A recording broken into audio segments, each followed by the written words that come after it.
Hello, good morning, good afternoon, good evening everyone kung saan man kayo parte ng mundo ngayon. Salamat at napadpad kayo dito sa bahagi ng YouTube na to, ang Mousekeys channel, kung saan nagtuturo or nagbibigay ako ng insights with regards to personal finance. And minsan meron din akong sinasabi about mental health awareness, alright? As usual, anything na sinasabi ko dito is not a financial advice, direct financial advice from me to you. Always do your own research and take your own risk dahil kung ano man ang gagawin nyo sa perang pinagpaguran nyo, it's your responsibility. So this is just a somehow sharing lang kung ano yung mga nangyari or yung mga experiences ko with regards to this aspect of life, which is personal finance. Okay? So, ano nga ba ang pag-uusapan natin ngayon? Yeah. So, i-reveal ko kung ano yung allocation or yung ginawa ko, journey ko when it comes to my personal finance. Okay? So, ano ba yung pagkakasunod-sunod? And ano yung mga challenges or ano yung mga ginawa ko para ma-attain ko yung mga bagay or para magkaroon ng pagkakasunod-sunod yung mga allocation ng mga ng mga fund na kinuha ko, okay? So, first and foremost, ang kauna-unahan mo talagang gagawin sa buhay mo, lalo na on your 20s or your 30s, and hindi pa naman huli ang lahat, kahit na on your 40s, ay ang magkaroon ng kapital. Yan ang pinakamahalagang bahagi ng pagbubuo ng maayos na personal finance journey. So, yan ay pagkakaroon ng trabaho, pagkakaroon ng ipon, at saka pag-i-increase ng kapital ninyo. And paano nyo magagawa yun kung walang income na pumapasok sa inyo? So, yan talaga ang kauna-unahan na dapat na ginagawa natin. Okay? So, that's basic. So, hindi pwede na jump ka kaagad sa business or jump ka kaagad unless meron ka ng kapital na galing sa let's just say sa family mo or kung saan man ang galing, di ba? Pero kung wala kang ganon, you have to start first with employment. Yun yung madalas na usual, hindi ko sinasabing hindi pwede sa iba, pero yun yung usual na pinanggagalingan. So kung 20 years old, late 20s ka pa lang right now, maliban sa pagbuo nitong mga sasabihin ko, is yan talaga dapat ang gawin mo. Ang magbuo ng kapital at magkaroon ng consistent na trabaho or income generating na mga kung ano mga bagay. Okay? So, actually, medyo late na ako nagsimula. Kasi nag-start ako ng matuto about personal finance. That would be when I was, I think, 26 or 27 years old. Meron na akong asawa nun. Meron na akong family nun. Okay. So, may anak na rin ako. And, nung time na yun, marami kasi kaming gastos. Nagbubuo pa lang kami ng pamilya namin. And, hindi namin alam kung saan pa kami titira that time. Hindi pa siya masyadong maayos, diba? So, ang nasa isip ko nun is magkaroon muna ng savings. So, ang ginawa ko, nung nag-start na ako na nakapag-isip-isip na hindi pwedeng ganito na ang daming gastos lagi, paycheck to paycheck. Ang ginawa ko is, nag-isip muna ako kung paano ba makakapag-save muna. Kasi that time wala talaga. I didn't have actually a savings account. Wala talaga akong savings account noon. Ang meron lang ako ay payroll account. So, yeah, paycheck to paycheck. So, nung kahit pa paano may savings na ako, una muna 10,000 pesos, pag may bonus ako or anything windfall na nakukuha. So, ayun, naglalagay ako dun sa savings account ko. So, yan. Sumunod na nangyari sa journey ko is yung insurance. That would be, nung time na yun, wala akong alam sa mga life insurance. So, ang matunog nun is yung VUL. So, sinabi nila ng mga ng financial advisor that time na it will be insurance na and investment in one. So, for me, yun yung ginawa ko. Kumuha ko ng VUL after dahil may anak na ako that time. Malalaman ninyo dun sa mga previous na vlogs ko na yun talaga yung nagbigay sa akin ng inspirasyon para kumuha ng life insurance. So, next ko na, mula savings, kahit paano savings account, nagkaroon ako ng VUL. So, yun pa lang yung alam ko na ways of investment nun. And work, ganyan. And nagtayo rin pala ako ng maliit na online shop, which nakatulong, by the way, sa pag-iipon ko. Kasi kahit paano, kumikita naman yun kahit na paunti-unti during that time. I think 2017 yata yun, 2018. So, kahit paano nakakatulong siya. And may work naman ako. May work naman kami mag-asawa. So, sino plan talaga? Delayed gratification. After ng VUL, nung pinag-aralan ko yung VUL, doon ko na-realize na marami pa pala ng mga ibang financial vehicles na pwede. So, after VUL, kumuha ako ng Call Financial. Doon na, nag-open ako ng Call Financial. And yung allocation ko naman, bakit ako kumuha nun is for dividend investing. Ang inisip ko nun is yung retirement fund. Yung dividend investing na yon, yung fund na yon would be for our retirement.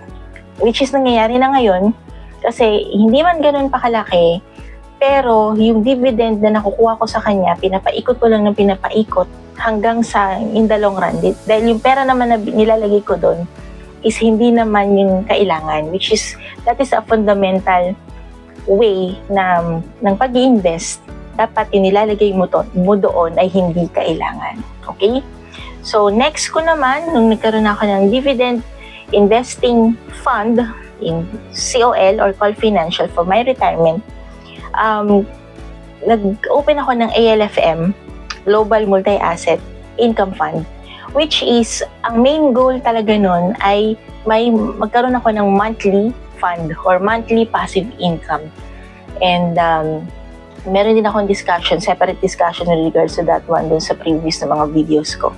So, ang allocation ko doon, bakit ako nagbukas nun is monthly passive income. That's the main reason why I opened that one up. So, next would be Pag-ibig MP2. Late na siya actually, ang Pag-ibig MP2.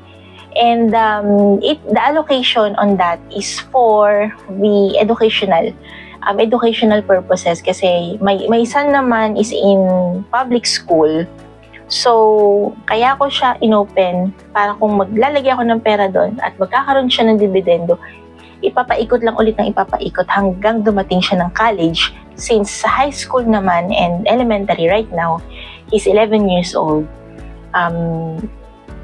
Public school siya, so wala talaga siyang bayad. So, ang pinaka-best for me na pondo na pagkukunan niyan in the long run is Pag-ibig MP2. Okay? So, yun yung pagkakasunod-sunod. Pero, meron siyang simultaneous. Hindi siya pagkakasunod-sunod na sila lang. May kasabay siya. And that would be pag-iipon sa pagpapagawa ng bahay, na kahit papano mayroon kami sariling matitirhan. Kasi, in the long run, kailangan yan. Lalo kapag magre-retire ka na, yung sarili mong tahanan, sarili mong lugar. Be it, binili nyo ng buo yung lupa, or may lupa kayo naman na sa mga magulang ninyo, kailangan pa rin na meron kayong sariling lugar na mapupuntahan nyo kapag oras na, diba, pag nag-retire ka na or hindi ka na nag-work. That is very, very important. And kasabay din ng mga pag-iipon na yan, within that span of time of late 20s ko, and until right now na I'm 39, going into 40 years old, would be yung digital bank. Yung digital bank kasi, doon ko nilalagay yung savings, yung mga savings lang, okay? So, kung saan nanggagaling yung mga yon, yun nga, pag may mga extra income or mga bonuses, 13-month pay, and every month naglalagay ako pa isa-isang libo, ganyan. Anything na makukuha or kasi nga diba sinasabi na dapat yung pera mo, dapat kapag sumahod ka, kunin mo na agad yun, pay yourself first. So, ganun yung ginagawa ko. Kumukuha agad ako ng pambayad sa sarili ko, be it 5,000 man yan or magkano, kinukuha ko na agad yun bago ko kunin lahat yung mga susunod na mga mga expenses and gastos. Okay? So, yun nga, digital bank. Next would be, I think medyo na late na rin to, pero kumuha din ako ng memorial plan kasi hindi natin alam ang mangyayari sa atin kung anong mga bagay-bagay ang kahihinatnan natin in the long run. So, it's also advisable na magkaroon ng memorial plan para hindi na maging problema ng mga maiiwan kung paano ka ililibing or kung paano mangyayari sa'yo kapag natsugi ka na. And of course, meron ding term insurance. Okay, so yung kanina na banggit ko is VUL. That time, wala talaga akong clue kung paano gagawin. So, nagdagdag ako ng term insurance. That would be in one insurance na nagkikater siya more on health. Hindi man ganun kalaki kasi nga ang dami ko ng mini-maintain ng mga binabayaran. Pero lahat naman yun worth it. Kasi lahat naman yun parang binabayaran ko yung sarili ko para in the long run ay pag dumating na yung panahon na hindi na ako makapag-work or kailangan ko for some reason, kailangan ko munang huminto sa trabaho, nakasecured lahat-lahat ng mga yun, ng mga bagay na yun. So, last but not the least, pero pinaka-importante, ito talaga ang basic at pinaka-importante na kasabay ng lahat ng dapat na binabayaran, that would be cash or traditional bank kung saan nandun ang iyong emergency fund. Kasi ang emergency fund talaga, lagi ko sinasabi, would be 3 to 6 months dahil pag may nangyari na kakaiba sa atin, like nawalan tayo ng trabaho, na aksidente, wag naman sana, nawala sa picture or what, or kung ano man na mga emergency na nangyari sa bahay, ay dapat meron tayong masusubi or makukuha dahil hindi natin pwedeng kuhanan yung mga investment natin like yung dividend investment natin, hindi pwedeng kuhanan natin yun dahil sayang ang compounding at ang time. So yun talaga ang pinakamahalaga. Okay? So just to wrap it up, my diversification or allocation would be Call Financial, VUL, Call Financial, Term Insurance, Pag-ibig MP2, ALFM Global Multi-Asset Income Fund, digital banks, cash and other traditional bank. So, if meron ka niyan, hindi ko sinasabi na sobrang secured mo na, pero at least in a way, meron tayong diversification na kung ano man ang mangyari, meron tayong pagkukunan at meron tayong binubuo na future for our personal finance, okay? So, I'm not saying na dito lang na nilimit ang lahat, okay? So, marami pang mga investing vehicles, marami pang ibang mga ways kung paano ninyo hahawakan ng inyong mga pera. But this is just to open your mind na as early as 20 years, 25, or habang nagsisimula kayo na mag-work, especially sa mga young urban professionals natin ngayon, na nagkakaroon na ng epekto ang artificial intelligence sa ating lahat, might as well think about, of course, yung salary ninyo, palakihin ninyo, pero at the same time, may mga ibang mga bagay or ibang mga way kung paano ninyo mapapalaki or kung di man mapapalaki, paano kayo makakapagbuo ng isang personal finance na medyo rigid or matatag, okay? Huwag niyong gagayahin. Nangyayari to ngayon. Huwag niyong gagayahin yung aming yung aming batch kung saan marami sa amin, including me na rin, na late din nag-start na trabaho lang ng trabaho, promote, trabaho. And ang ginagawa lang nila is more on business ang nasa utak at saka employment. May mga bagay na pwedeng makapagpayaman sa'yo or hindi man makapagpayaman is makapagpa-stable sa'yo aside from work, aside from business, and that would be investing and maayos na paghawak ng inyong mga pera na pumapasok sa inyo as soon as magkaroon ka ng trabaho. Alright? So, I hope this helps lalo na sa mga mommies din na katulad ko na nag-iisip kung paano ba sila magsisimula sa personal finance journey nila. If you find value to the things that I'm saying, please feel free to subscribe to my channel. May community din tayo.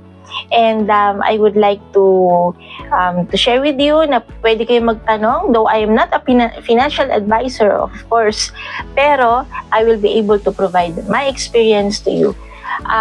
Kailangan magkaroon pa rin kayo ng mga finance advisor or planner para sa tailored fit na advice kung talagang gustong-gusto ninyong magsimula at kung talagang may mga tanong kayo with regards to your money and your personal finance. So that's it for me.